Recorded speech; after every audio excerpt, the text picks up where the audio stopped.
Tonight, the breaking news out of the Middle East: Israel and Hamas reaching a ceasefire deal after months of negotiations. More than 24 hostages being held captive, expected to be released in the coming days, including 2 Americans.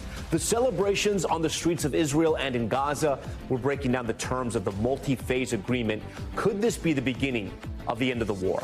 Also tonight, the clash on Capitol Hill as President-elect Trump's nominee to be top prosecutor faces tough questions. Pam Bondi asked if she will go after Trump's enemies if she leads his Department of Justice. Her response and the heated exchange in a blitz of hearings to fast-track Trump's cabinet. New signs of progress in the fight against the massive Los Angeles wildfires. The search and rescue teams working around the clock to locate those still missing. We speak with a family getting their kids back to school after losing it all. A Philadelphia Eagles fan fired from his job after a viral video caught him hurling vulgar slurs at a Green Bay Packers fan. The shocking tirade all caught on camera, even prompting the Eagles to ban him from their home stadium. That fan's apology tonight and what he reveals about the moments leading up to the altercation. TikTok refugees, the looming ban on the popular social media app, forcing users to flock to other platforms. We'll show you some of the alternatives, including a popular app in China promoting socialist values, now seeing an influx of American users. And pizza wars, the competition heating up in New York, 2 iconic pizza shops defending their turf as a third legendary spot wants a slice of that action. So whose pie is the best? We're putting it to the ultimate taste test. Plus, rapper Drake suing his own record label, the song he says they promoted, claiming it put his own life at risk. Top story starts right now.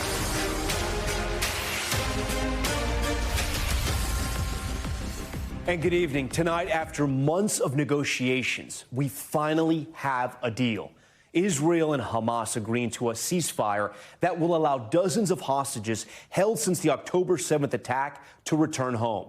The announcement raising hopes that the war could finally come to an end.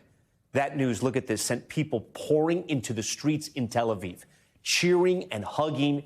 And in Deir al-Balah inside of Gaza, the same, a rare moment as celebrations broke out, people crying tears of joy.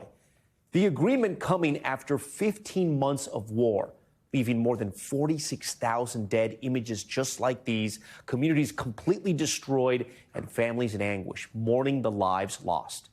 Here's what we know right now about phase 1 of the agreement. There will be a 6-week pause in the fighting. 33 hostages will be released in exchange for hundreds of Palestinian prisoners. The IDF will also have to retreat to Gaza's borders. The second phase of that deal would release the rest of the hostages. For more than a year, look at this, we have heard from families filled with pain, begging for their loved ones to come home. And right now, we're learning that 2 Israeli Americans are part of that initial phase. Sigid Dekel-Chen and Keith Siegel, both expected to be released. The deal marking a rare collaboration between President Biden and President-elect Trump's team. I'd also note this deal was developed and negotiated under my administration, but its terms will be implemented, for the most part, by the next administration. In these past few days, we've been speaking as one team. It is not a done deal yet. We are still waiting for Israel's cabinet to sign off on the deal, which could take effect as early as Sunday. NBC's Richard Engel is in Jerusalem tonight with the very latest. In Gaza, the reaction was immediate and joyful. Relief that the war is coming to an end. Crowds gathered in Israel too, but with mixed emotions. The hostages are due to come home, but in some cases, only their remains. After more than 400 days of struggle, a day of success has arrived. The deal was negotiated by Qatar, Egypt, and the United States. President Biden saying it was built on a framework he proposed last May, and conditions finally made it possible. After more than 15 months of war, Hamas's senior leaders are dead. With nowhere to turn, Hamas finally agreed to releasing hostages. The State Department said the involvement of President-elect Trump's envoy in the talks was also critical. Today, Trump posting the epic ceasefire agreement only happened because of his election victory. President Biden was asked who deserved credit. Who does the history books credit for this, Mr. President, you or Trump? Is that a joke? The deal is fragile and complex, to be implemented in 3 phases. Phase 1 will last 6 weeks. Hamas will release some hostages in return for hundreds of Palestinian prisoners held by Israel. And Israel will withdraw troops from populated areas in Gaza. But a permanent end to the war and the release of all the hostages still needs to be negotiated. In Israel, little celebration in Tel Aviv Square, where families of hostages usually gather. NBC's Danielle Hamamjan is there. There are only a few people gathered here tonight at Hostage Square. One family member telling me they want to see all the hostages back before they can celebrate. Jimmy Miller's cousin and her children, a 10-month-old baby and a 4-year-old boy, were kidnapped. I will believe to everything when I will see it in my eyes that it's happening. I will believe it only in the second that I will see. This latest conflict began on October 7th, when Hamas massacred 1,200 people in Israel and took more than 250 hostages. Among them, 12 Americans. Only 3 are thought to be still alive. 2 are on the list for Phase 1 release. Lester recently spoke to the families of the Americans, including the sister of 20-year-old Idan Alexander, who's not on the list. So it's been like a year that my best friend that I was growing up with has just been like gone from my life. I'm sorry. No, it's okay. It's been very difficult. In Gaza tonight, people were hanging on every word as news trickled in that a deal was coming. And when it was confirmed, the streets were jammed. Palestinians overjoyed that the bombings will stop and more food and medicine will come in. According to local officials, nearly 47,000 Palestinians were killed during the war.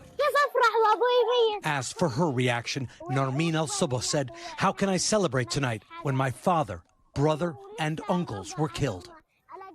Richard Engel joins us tonight from Jerusalem. And as the world waits, Richard, and we're going to stay optimistic here because we've seen the celebrations in Gaza and Israel, but this has been so delicate. Do you see anything that could possibly harm this from getting through? Oh, a tremendous amount. There are many possible obstacles that could come. We'll stay optimistic for a second, as you say. This is a moment that could build trust. It could build momentum. The hostages starting on Sunday, the first group, that 33, are supposed to be coming out in batches. That could build some goodwill. It could allow humanitarian agencies to get in. More aid is supposed to go in. So let's say that this works out, because the goodwill, the trust starts to increase, and it goes all the way to the end and all the way to Phase 2 and Phase 3, which is ultimately what will needed to be the complete reconstruction of Gaza. But you have to get there first.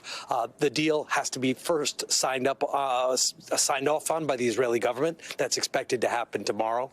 But there are still ongoing airstrikes. There were just airstrikes recently, just a few moments ago in Gaza. And according to medical officials, dozens of people have been killed. So even as we approach the deal, the war is supposed to continue. And then there are many different caveats. The Palestinians and the Israelis haven't agreed, as far as we know, on the list of prisoners who are supposed to come out. There are maps that have been exchanged about where Israeli troops are supposed to be deployed, where they are not supposed to be deployed. The Phase 2, Phase 3 still need to be negotiated. So there are many hurdles that need to be overcome. All right, Richard Engel for us on that breaking news tonight. Richard, we thank you. And as we learn more about the details in the breakthrough ceasefire deal, I do want to bring in Alana Zaitchik. Her cousins and their families were taken hostage by Hamas on October 7th. They've all since been released, except for her cousin's husband, David Cunillo, who is still being held hostage right now. To remind our viewers, Alana joined our show in 2023, right after the terror attack happened. Alana, I want to thank you so much for joining Top Story again. I want to show that video because it's the video that you and your family saw of your own relatives being taken hostage, and David in this video as well. What was your reaction tonight when you heard about this deal in the last couple days?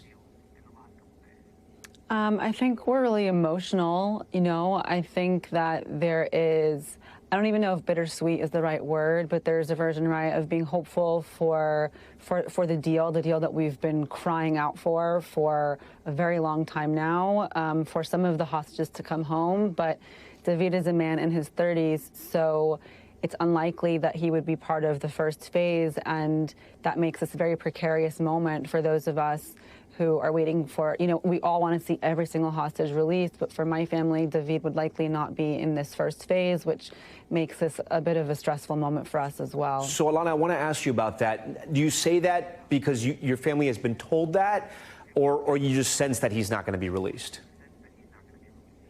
It's based on the framework. So the framework includes women, children, so the Bibas children, and includes elderly and the injured. We have no indication that David is injured.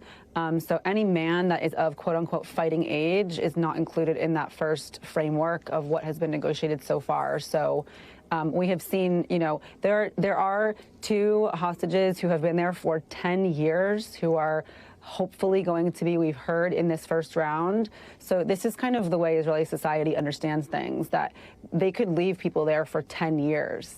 That is what lives, that fear lives inside of all of us. We are, of course, worried. I was going to tell you, you have the button of David on your shoulder there. We have a set here in New York at 30 Rock with the pictures of all those who were kidnapped, many of those who were kidnapped. When this happened, when this terror attack happened, it has been, 15 months. What has that been like for you and your family? Because I can't imagine, and I don't want to say the world has moved on, because, the world in a lot of ways has been focused on what's happened in the Middle East. But I know for people like you guys have not moved on. No, we haven't. We live in purgatory. The people of Gaza and the hostages and the families, we've been 2 sides of the same coin, fighting for the lives of the people that we love. And it's been hell. My cousin had to return from 2 months of torturous, horrific captivity, only to now spend over a year fighting to get her husband back to her. Who do you give credit to for at least getting this far in the negotiations? Do you think this was the Biden administration? Do you think this was help from President-elect Trump, or do you think it was international partners? In terms of the politics, I think that it was a dual effort. I think that this is Biden's deal. This is the same deal that was on the table of May of last year that, could have happened in August. And thereafter, there are many times this deal could have happened. But I do think that Trump coming in and co-signing onto the deal and helping us get it to this place was a tremendous help. And so I do think that it was actually, for once, a nonpartisan or kind of bipartisan effort. It should have never been a political or a politicized issue, and it was. And I do think that both of them worked together to get this where it is. But now it is Trump's responsibility to get it fully through to the end of the war and to every single hostage coming home. And we hope that happens. Alana Zaitchik, we thank you so much for joining Top Story once again. We will constantly be thinking of your family, okay? Yeah. For more on the ceasefire deal and what's next, I want to bring in Chief International Correspondent Keir Simmons. Keir, I wanted to have you on the show, right, because you are a Chief International Correspondent. You can put these things into perspective. You've also covered a lot of these negotiations. What was the straw that broke the camel's back and essentially had this deal pushed through? Well, to extend the metaphor, Tom, a little bit, there were multiple straws, and as you heard Alana and Richard kind of very elegantly described there in the last few minutes, there will be multiple straws looking ahead. In the end, it was a political moment that allowed this to happen. Extraordinarily today, you had the Biden administration and Hamas both pointing out that this is effectively the same deal as was possible in May, but it wasn't possible in May, and that again is partly to do with the kind of pressure that you've been describing that was put on the different sides in recent weeks. I mean, we should of course point out though that none of this would have happened if Hamas had not launched that terror attack that killed more than 1,200 people and took 250 people hostage. If you're just sort of looking at this and you're not an expert, right, in these negotiations, but you've kind of been following it, and you ask yourself, what has changed, right? Yeah. And the one thing that has changed was there was an election here in the United States, and there's going to be a new administration that's coming in. How much of that either moved the ball or didn't move the ball? And did President-elect Trump's threats against Hamas do anything for this? It did. There's no doubt. I mean, just from the fact I've been talking to diplomats in the region and to people at the government here and in other governments. Look, no doubt about it that the election made a difference. When you say threats against Hamas, honestly, that threat, I think, was against both, in a sense, the Israeli government and Hamas. And here's why I say that, because, and it's very cynical, Tom, but frankly, both sides will not have wanted to be seen to bring down the deal. And so, and particularly because the impact of that, with a new president arriving, if you get on the wrong side of him, if you like, they would have been worried about that. So I think there's no question, again, so much of this is politics. There's no question that the political moment that we were in now added that pressure, and President Trump added that pressure on a deal that President Biden had been working on for a long time. Before you go, Kira, you know, we can never get into the mind of a terrorist, right? But, you know, you cover the globe for NBC News, and you wonder what Hamas was thinking, right? Because no good came out of this. Nothing positive, even for them, came out of this. Much of Gaza was obliterated. Hamas was obliterated. So many people died, 45,000. Is there any sense from the Arab world at all, from leaders in that foreign region, that this was such a mistake? Or are people just thinking Hamas did what they felt they had to do? Well, your question is well put, Tom. You do get into dangerous territory when you try to explain or describe what Hamas's thinking was. Remember, you know, Yahya Sinwar, who was the leader of this, who made the decision, is dead now. And, you know, Hezbollah has been defanged.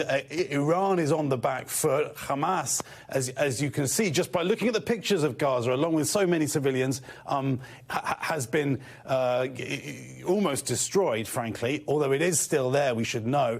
But that being said, just before that attack, we were very close to a deal between Israel and Saudi Arabia, and we are now a long way away from that because of the bloodshed in Gaza, because of the tens of thousands of Palestinians who've been killed. The Arab world is in a very different place. So there will be those who will argue that Iran is weaker than ever at this stage, and that that's a good thing. There will also be those who will argue, though, that some kind of a peace deal, and that is the very difficult prospect that still has to be overcome, that some kind of a peace deal in the Middle East that hasn't been able to be achieved for decades, that is now further away. Keir Simmons, always great to have you on nights like this. We appreciate all your analysis. Back here at home to the other major headline tonight, day 2 of confirmation hearings for some of President-elect Donald Trump's top administration nominees. Attorney General Pam Bondi pressed on whether she would prosecute Trump's political opponents and what his choice for Secretary of State, Marco Rubio, said about ending the war in Ukraine. Ryan Nobles on Capitol Hill with the latest. Tonight, a split-screen moment on Capitol Hill, with half a dozen high-stakes confirmation hearings for President-elect Trump's cabinet picks, including his choice to lead the Justice Department, former Florida Attorney General Pam Bondi, who vowed to keep politics out of the prosecutorial process. There will never be an enemies list within the Department of Justice. Bondi replaced Trump's original choice for the job, former Congressman Matt Gaetz, who withdrew when it was clear he could not win enough Republican votes. Bondi is expected to be confirmed by the Republican Senate. I'm glad he picked you. He knows you, he trusts you, and you're highly qualified. But today, Senate Democrats grilling her over potential Trump pardons for some January 6 participants. Do you believe that those who've been convicted of the January 6 riot, violent assaults on our police officers, should be pardoned? That's a simple question. So, Senator, I have not seen any of those files, but let me be very clear in speaking to you. I condemn any violence on a law enforcement officer in this country. And this heated moment over Trump's comments about Liz Cheney. I'm asking you, sitting here today, whether you are aware of a factual predicate to investigate Liz Cheney. Senator, no one has asked me to investigate Liz Cheney. That is a hypothetical. The president has called for it publicly. You are aware of that, aren't you? No one has asked me to investigate. But the president Liz. has We're called, also worried about Liz Cheney, Senator. The president has You know called what we for should this. be worried about? Ms. Bondi, please answer my questions. Also expected to be confirmed, Florida Senator Marco Rubio, up for the post of Secretary of State. Today, saying he disagreed with the Biden administration's decision yesterday to remove Cuba from the list of state sponsors of terrorism. Do you believe Cuba is a state sponsor of terrorism. Without a question. We know that Cuba has been friendly towards Hamas and Hezbollah openly. And Rubio forecasting the future Trump administration's approach to ending the war in Ukraine. It is important for everyone to be realistic. There will have to be concessions made by the Russian Federation, but also by the Ukrainians, and the United States has lent itself there. Ryan joins us live from Capitol Hill. Ryan, I want to pick it up right where you left off there. Explain to our viewers, what is Senator Rubio saying about Ukraine? Is he talking about land concessions, basically giving up that land to Russia? Tom, he didn't get into specifics in his question and answer period today, but if you look at the situation in Ukraine right now, there aren't very many things to negotiate over when it comes to the end of this war that are higher on the list than the acquisition of land. And so you'd have to think that would at least be part of the conversation. And judging by what Rubio said today, that would be a shift in American administration policy once Donald Trump takes office. And then, Ryan, before you go, walk our viewers through the other confirmation hearings that are slated for this week. Well, we're going to hear from Donald Trump's pick for Treasury Secretary tomorrow, Scott Bessent, and also Doug Burgum, who is his pick to run the Department of Interior. And then later this week, we'll hear from Kristi Noem, who is his pick to run the Department of Homeland Security. The one name that we're still waiting to hear from is Tulsi Gabbard. Of course, she is going to be the pick to run to become the Director of National Intelligence. Her hearing date has not been set. And also, of course, Robert F. Kennedy Jr. to run the Department of Health and Human Services. Gabbard and Robert F. Kennedy Jr., perhaps the two most controversial picks who have yet to have their hearings. Tom. Okay, Ryan Nobles. Ryan, we appreciate that. For more on today's confirmation hearings and the Trump nominees still slated to testify, I want to bring in Mark Caputo, a White House reporter for Axios. Mark, thanks so much for joining us tonight. We wanted to talk to you because you've covered both Pam Bondi and Senator Rubio for a very long time down there in Florida. Bondi has billed herself as an ardent defender of Trump, but today she tried to make the case that she'd be independent without really contradicting Trump. From what you're hearing in Trump world, did she manage to walk that tightrope? Oh, they loved what they saw at Pam Bondi. Pam Bondi has been a friend and then an advisor to Donald Trump for a decade now. And the two are, I wouldn't say inseparable, but they get along incredibly well. And everything that Bondi said there is kind of comports with what the Trump team wants her to say. She also instinctively understands that audience of one in Donald Trump. So the time she avoided, evaded, didn't answer a question, she understood that it was the committee trying to box her into something that would just cause trouble or consternation or just displeasure with Donald Trump. So she just didn't answer it. I want to play you some of the sound from Bondi and to our viewers as well. She was asked a lot about prosecuting President-elect Trump's opponents during the campaign, and then what she said today. She said some things that sounded a little different. Here's what she said. The Department of Justice, the prosecutors will be prosecuted, the bad ones. The investigators will be investigated. You find the facts of the case, you apply the law in good faith, and you treat everyone fairly. So what a difference a few weeks makes, right? Or maybe a few months. You're on Fox News, you're speaking to one audience, and then you're in front of the Senate and you're speaking to a much different audience. How much of this, I ask you, is Susie Wiles, right?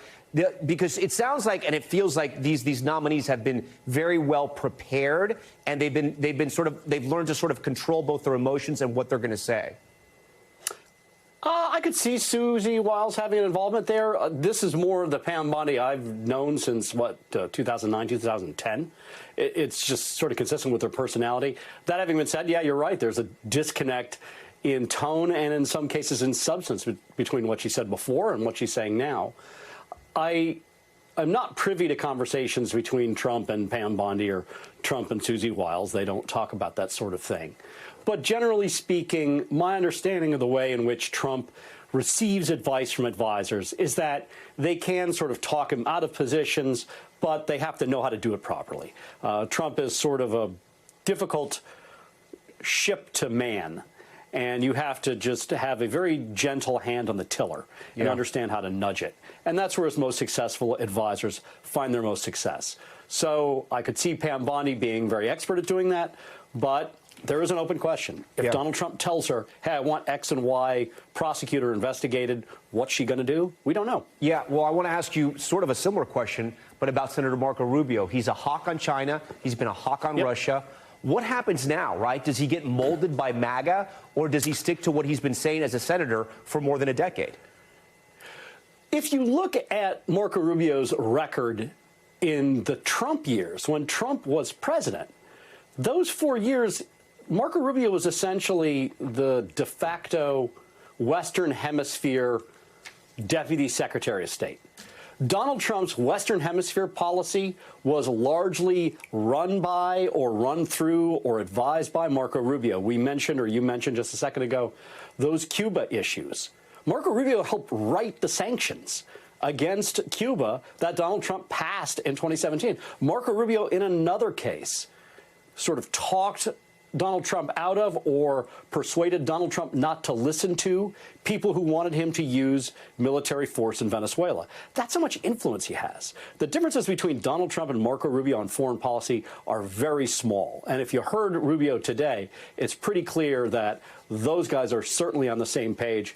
It's Rubio's hawkishness on China that Trump has come more toward, not the other way around. Rubio's always been a China hawk. Rubio was a China hawk while Donald Trump was still making ties in China that said, like, the Trump Organization. There's a difference there, and if anyone moved any direction, it would be more President Trump or Donald Trump moving more toward the Rubio position. Finally, let's talk about Trump's pick for Director of National Intelligence, Tulsi Gabbard. The Wall Street Journal is reporting that some Senate Republicans have reservations about her qualifications, right?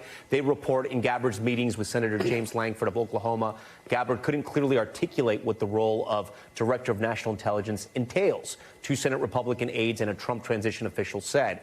Okay, when she met with Senators Mike Rounds of South Dakota, and Gabbard seemed confused about a key U.S. national security surveillance power, a top legislative priority for nearly every member on the Senate Intelligence Committee, conflating it with other issues. What are your sources on the Trump campaign telling you anything at all, if you're hearing anything about Gabbard? One of the things that when you talk to Donald Trump's team is they always express confidence. However, they do acknowledge that if anyone is going to experience any troubles, it's going to be Tulsi Gabbard. You're seeing that now. What they're pointing out is this. It's a majority Republican Senate. Donald Trump is the first Republican since George W. Bush in 2004 to not only win the Electoral College, but to win the popular vote. And they expect that the Republicans are going to vote for the Republicans' pick. And so far, you have not heard any of these Senate Republicans saying, hey, I'm not going to vote for Tulsi Gabbard. They got 53 Republican senators. They can only lose 4. So far, technically, they haven't lost any. Mark Caputo, always plugged in. We appreciate all your reporting and for being on Top Story tonight. Next to the wildfire emergency in Southern California, the fight against the 2 biggest fires far from over as firefighters battle high winds. Search and rescue teams now canvassing burn zones for the 26 people still missing as schools reopen their doors to displaced students. But there are positive signs out there in the fighting of the fires. NBC's Morgan Chesky has more. Tonight, signs of progress amid disaster. In the past 24 hours, there's been little to no fire growth on both incidents. Red flag warnings finally expiring over the more than 60 square miles left blackened and charred. The 14,000-acre Eaton fire now 45% contained. The larger Palisades fire at 19% containment and counting. Search and rescue teams canvassing burn zones with 26 people still missing. For the families who lost everything, today, a turning point. We have school today. The Dale family getting their girls ready for their first day back at a brand new campus after losing their beloved home and school. I think our commute, we had it about 3 minutes in Palisades, and so we're about probably over an hour today. What? An extra early morning made easier when the girls met our crew's microphone. That's so I can hear it. With donated backpacks ready to go. Morning. Welcome. They arrived at a Brentwood Elementary School, now absorbing hundreds of displaced students. Can play with their friends and have a normal day. We're just so happy to give them normalcy because they were so happy this morning. Yeah. It's really nice. It's a lot. Yeah. And it comes in waves. We wanted kids to be with their trusted teachers and their trusted principals and support staff during this time of anxiety, stress, and crisis. Back on the fire line, crews working around the clock. 12-hour shifts. How are you guys holding up? Spirit, everything's good. They're asking a lot of us, and they're putting 100%. Their mission, scour charred Earth to keep hotspots from starting yet another blaze. It's tough for the public to understand, you know, why is a fire not contained? I'm not seeing anything, but this is really the important stuff. All right, Morgan Chesky joins us tonight from Pacific Palisades there. Morgan, schools reopened today, but any word on when residents will be able to return to the neighborhoods like where you are tonight? Yeah, Tom, that is a question so many asking, and officials stress that they do want to get families back home as quickly as possible, but they're running into both safety and infrastructure issues. Among those, still broken gas lines, downed power lines, in addition to plenty of hazardous materials. Tom? Okay, Morgan Chesky first. Morgan, we thank you for that. Still ahead tonight, the airline pilot arrested just before takeoff. Police boarding the plane bound for Chicago to remove that pilot, now charged with DUI. How that situation unfolded. Plus, the Eagles fan losing his job after verbally attacking a Green Bay Packers fan at a game. What he told that Packers fan, his employer speaking with NBC News about the reason he was terminated. And the food ingredient being banned after it was linked to cancer in animals. What we're learning about the health hazard. Stay with us.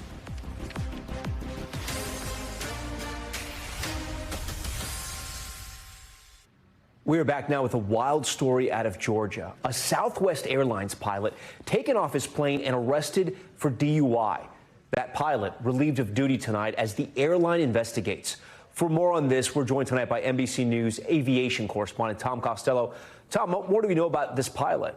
Yeah, Tom, this happened at Savannah Hilton Head Airport this morning on a flight that was supposed to go to Chicago Midway. Airport police removed pilot David Alsop from the plane this morning and arrested him for driving under the influence. He was booked into the Chatham County Jail on a $3,500 bond. We're still awaiting details on why exactly airport police arrested him. Southwest says the employee has been removed from duty. Customers were accommodated on other flights, and we, Southwest, apologize for the disruption to their travel plans. Tom, under the FAA's so-called bottle-to-throttle rule, pilots are supposed to wait at least 8 hours after their last drink before flying, or if they have a blood alcohol content greater than 0.04, they should not be flying. The circumstances that led to this individual being pulled off the plane and arrested, we don't have those details right now. Okay. And then in a separate story, I understand the FAA is also suing Southwest for chronically delayed flights. What can you tell us about that? Yeah, that's right.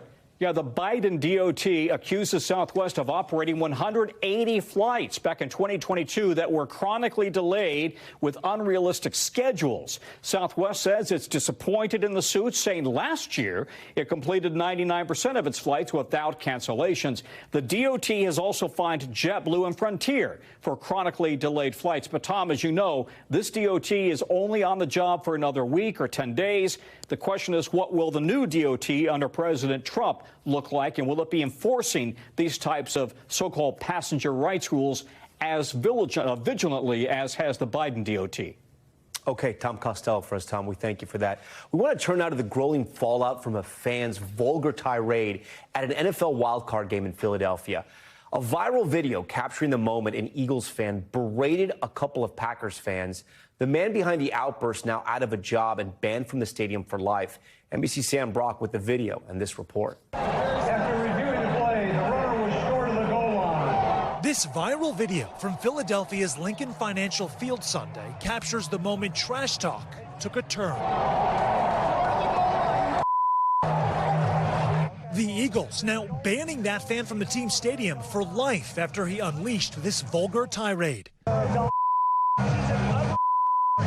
It wasn't about the game either. Like, he was making personal jabs at me. Green Bay Packers fans Ali Keller and Alex Becerra posted this video on X, which now has some 30 million views. The couple speaking out to NBC Philadelphia. Alex said he started recording on a camera he brought to the stadium once tensions began escalating. He just kept saying some of the same things, so I turned around, we ignored him, and it just continued throughout the entire game and got worse and worse. They say personal insults followed. Actually, you're not even good looking enough to be talking to me. And then I said, you know, what does that mean? And he said, you know what that means. And so I said, have you looked in the mirror yourself? And he said, yeah, but I'm a man. I'm allowed to be ugly. You're a woman.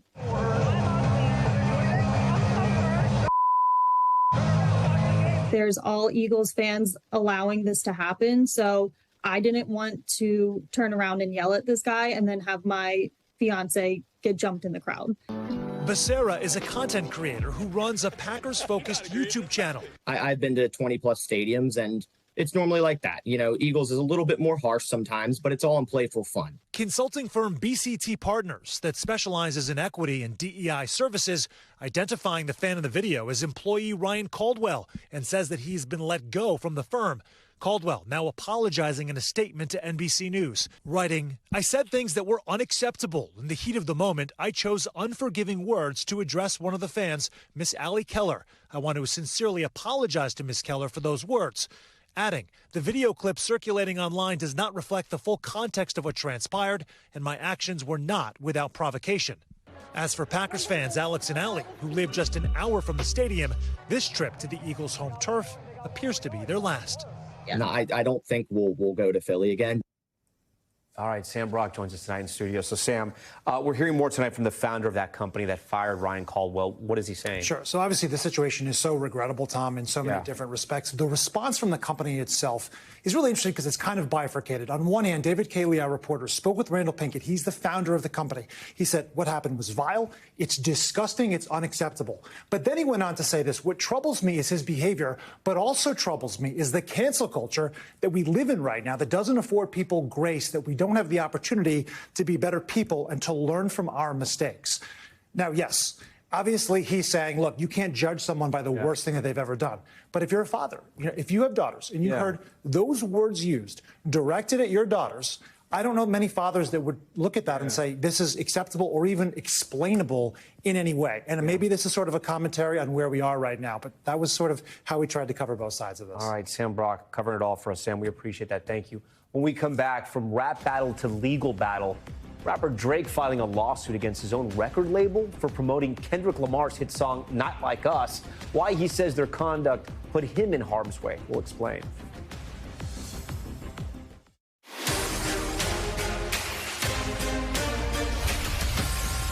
We're back now with Top Stories news feed. The FDA banning red dye number 3, a food dye linked to cancer in animals.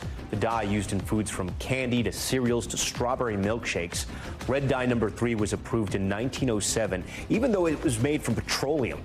Dozens of other countries, Australia, Japan, and the entire European Union have already banned the dye. Companies have until 2027 to remove that substance from its recipes. Okay, in Savannah, disturbing video showing the moments before a man was nearly beaten to death inside of his home. In the video, you can see 2 men dressed as Amazon delivery workers. Watch this. They approach 66-year-old Dirk Hardison's home, forcing themselves inside, hitting him with a sledgehammer and demanding money. The thieves running away shortly after with only $80. Hardison is in the hospital. He's expected to be okay. That's the good news. Police are still looking for those 2 suspects, but say the victim was likely targeted. Hip-hop superstar Drake suing Universal Music Group over rival Kendrick Lamar's diss track, Not Like Us. Drake alleging the song included false pedophilia allegations and suggested violence against him. The lawsuit alleges the song caused the shooting of a security guard at his Toronto home last year and online harassment. The suit just the latest about that song, another alleging that the UMG and others falsely boosted the popularity of the diss track. And a frightening rescue in Massachusetts after a man and his dog fell through the ice on a frozen lake Sunday. Drone footage shows the dog trapped in a hole, look at this, in the ice, barking for help after falling overboard. Rescuers crawling out onto the ice, pulling the man to safety after he jumped in the ice to rescue his dog. Thankfully, police saying both the man and the dog are doing okay. Nice work there. Tonight in Washington, just 5 days before he leaves office, President Joe Biden preparing to deliver his farewell address, highlighting his achievements after a 5-decade political career. NBC's Peter Alexander has this report. After more than 50 years in public life, President Biden speaking directly to the American people one last time. An Oval Office address punctuating days of final events. Just yesterday, receiving this extended ovation from allies and staff. His goodbye begins with a letter to the country, insisting Americans are better off than they were 4 years ago, then in the grips of a pandemic and the worst economic crisis since the Great Depression. Writing, "We emerged stronger, more prosperous, and more secure." The president also calling on Americans to build on the progress he says he's made. History is in your hands, he writes.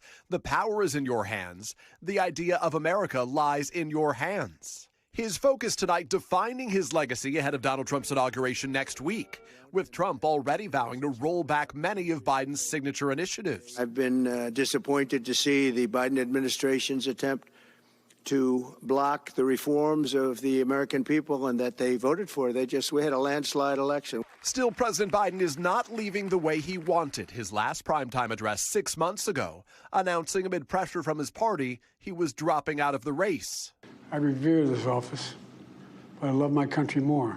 A half century after arriving as one of the youngest senators in modern history, tonight, a final farewell. I gave my best to you. For 50 years, like many of you, I've given my heart and soul to our nation.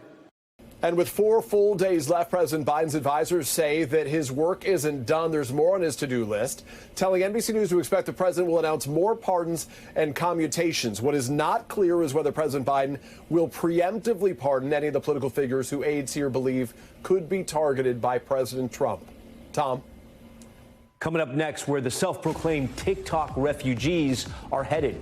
With the ban on the hugely popular app looming, some users are already downloading alternatives. But will they take off in the same way? We're going to show you how they work, what they're called, and the review. That's next. All right, welcome back. Time is running out to save TikTok. Parent company ByteDance, which is based in China, has just 4 days to either sell off its operations in the U.S. or face a nationwide ban. And new reporting tonight that the company would completely shut down the app on Sunday if the ban goes into effect. Users here in the U.S. waiting to see if the Supreme Court will uphold the law that bans the app. But in the meantime, get this, some are already fleeing, calling themselves TikTok refugees, flocking to apps called Red Note, Lemon 8, and Clapper, now at the top of the Apple iStore, as you can see here. But will any of those apps really catch on for good if TikTok disappears? I'm joined now by our good friend Joanna Stern. She's senior personal tech columnist for the Wall Street Journal and an NBC News contributor. Joanna, always great to see you. So I want you to walk us through this like we've come from a different planet, because some of these apps, they're not even in English, and Americans seem to love them. That's right. This is the refugees of TikTok are going to other Chinese apps. And this is the irony, but also kind of the hilarity of this, is that they're picking them because they're kind of saying, hey, look, you thought you could ban that Chinese app, but now I'm going over here. And so, as you see, as you just showed, they're all at the top of the App Store. That number one in that spot right now is called Red Note. And when you open up Red Note, everything is in Chinese. Yeah, it's in Mandarin, even the title of the app. Everything's in Mandarin. You have to... You get a bunch of options. I mean, you can kind of tell because there's little icons. And this is what it looks like right here. Yeah, this is... It looks like TikTok. It looks like TikTok. This is my feed. Okay. And the funny thing is right now, so much of the feed it's about Americans moving over to Red Note. It's a bunch of memes. What I really like are things like this, where you have people welcoming Americans to Red Note and saying, here's how you use it. Here's how our community works. And it's like, it's actually very welcoming, nice community. Right. The thing that struck me about Red Note was that there's so many sort of communications between American audiences and Chinese audiences, and everything, like you said, it's in English, but also Mandarin. I think that's kind of the beauty of the video platform, right? Like everything else might be in a different language, and the interface is in a different language, and you click through, but the videos themselves are being made by both Americans and people in China, and there's a common language, and that common language is short-form video. And they love it because the algorithm is similar to TikTok, and it's addictive, and it's what they're looking for. It's the content they're looking for. That's right. I mean, like I see here, I think this guy's just kind of giving some instructions on how to, bring some things over from TikTok to Red Note. I mean, this seems to be like people looking for that alternative from TikTok, but just like looking to recreate TikTok. Talk about the other ones. Lemonade, what's that like? I'm going to do this one. I'm going to pull up.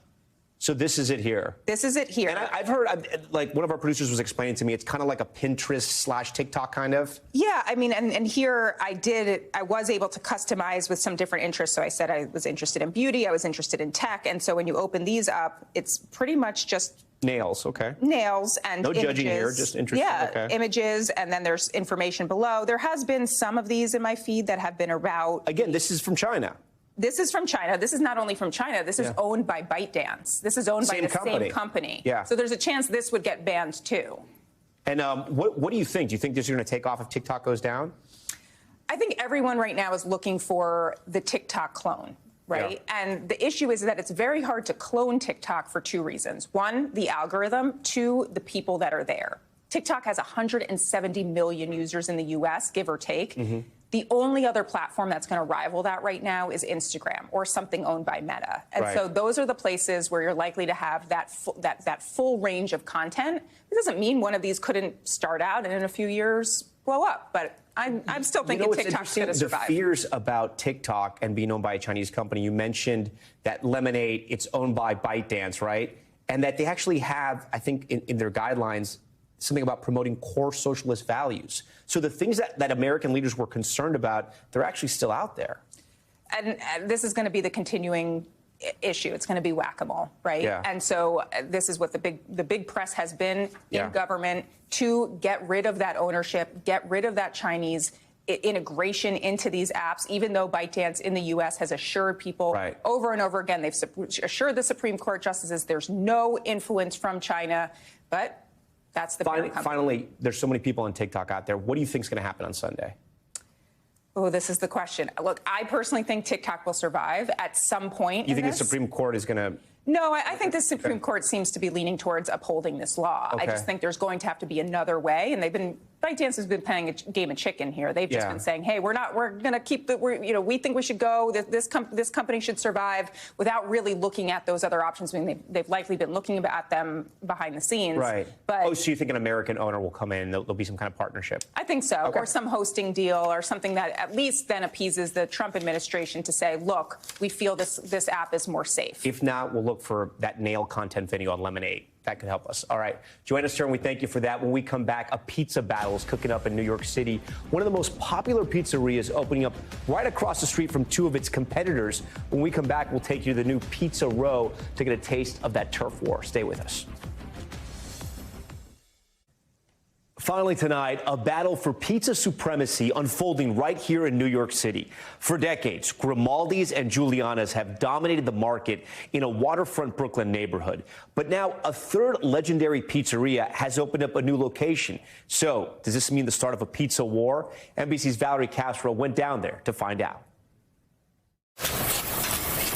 A visit to New York City is not complete without a slice of pizza. For New York-style pizza is just magic. And for years, tourists and New Yorkers alike have been lining up for two of the city's famed pizza spots near the base of the legendary Brooklyn Bridge.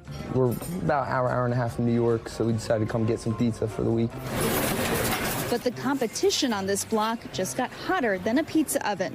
We're really considering this area like a new pizza mecca of New York, a pizza row. The iconic L&B Spumoni Gardens, operating since 1939 and famous for their square upside-down pie, recently opening up a second outpost. But the choice of this location could be seen by some as throwing down a gauntlet.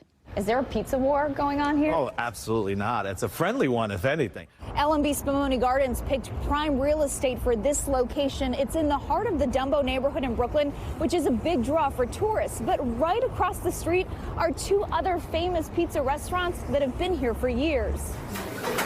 Grimaldi's Pizzeria and Giuliana's are the strongholds on this side of the street, but their newest competitor is armed with enough ovens to feed an army. We have an arsenal of ovens to give us anything from, again, 500 and above pies a day. Grimaldi's Pizzeria, here since the early 90s, not intimidated by the newcomer. Our oven is the most important thing that makes it different than everyone else. So our pizza is still ours, their pizza is theirs, and people can choose. And even embracing the potential for more business. Maybe it'll draw more people over here into the area. And maybe people will want to go and taste all three of the pizzerias and do a taste test. Giuliana's also welcoming the challenger. It's absolutely a friendly competition. It is not a pizza war. There could be more people into the neighborhood, and now this is even more of a pizza mecca than it was just a week ago. That's what we were hoping. That's what we expect. Customers at all three just hungry for a taste of New York. Well, someone loves pizza. I mean, I think you just got to try them all, see what you like the most. Grimaldi's is delicious, so love a little friendly rivalry. I think it's a competition, but it's fun. It's just about like who can innovate and make the best pizza, and you can just play off of each other. And if one place is too busy, you can go somewhere else. And I don't know, it just adds to the magic of the city. Just don't try to take a knife and fork into this battle. Hands or knife and fork? In New York, we use hands. Okay. Valerie Castro, NBC News. That is so true. No fork and knife. That story actually made me hungry.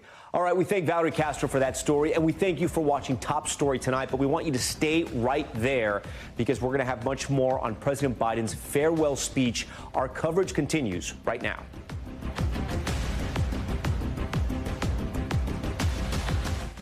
Thanks for watching. Stay updated about breaking news and top stories on the NBC News app or follow us on social media.